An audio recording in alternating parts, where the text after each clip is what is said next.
Alright, let's go! For today's pulutan, gagawa tayo ng sisling talaba. Tiram kung tawagin ng mga Ilocano. Hindi rin mawawala ang kilawin. Yung binabad sa suka with calamansi at sili with sibuyas. Boy, with 2x2 pa. Paniguradong maraming matataob na 2x2 dito sa pulutan natin. Alright. Una sa lahat, first of all, syempre nagpunta tayo sa napakagandang suki natin sa palengke na si Ate Preda. Bumili nga tayo sa kanya ng talaba na kasusukil lang niya. Alright.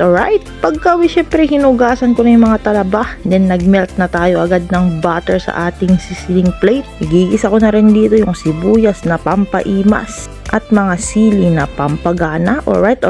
Diniretso ko na ditong magluto mga kapulutan para wala masyadong innawan. Alright. Igigisa lang natin to hanggang lumabas yung aroma. At kapag translucent na yung kulay ng mga sibuyas mga kapulutan at gisadong-gisado na itong mga sili, maglalagay naman tayo ng oyster sauce. Tansya na lang tayo dito mga kapulutan. At paminta ng mga 725 pieces. Alright.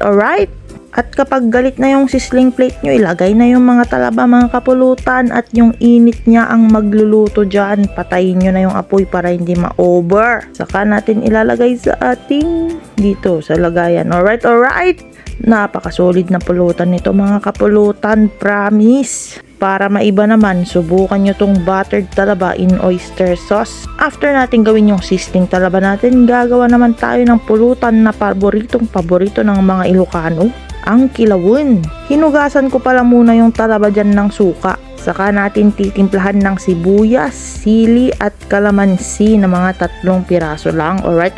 Maglalagay din tayo ng paminta na 255 pieces, suka at asin na 357 pieces. Alright. Saka natin imemekos-mekos yan. Sigurado nga na kapag Ilocano ang gumawa ng kilawin, napakasarap at napakasolid niyan. Naubusan lang ako ng green onions na pang garnish sana. Pero goods na rin yan mga kapulutan.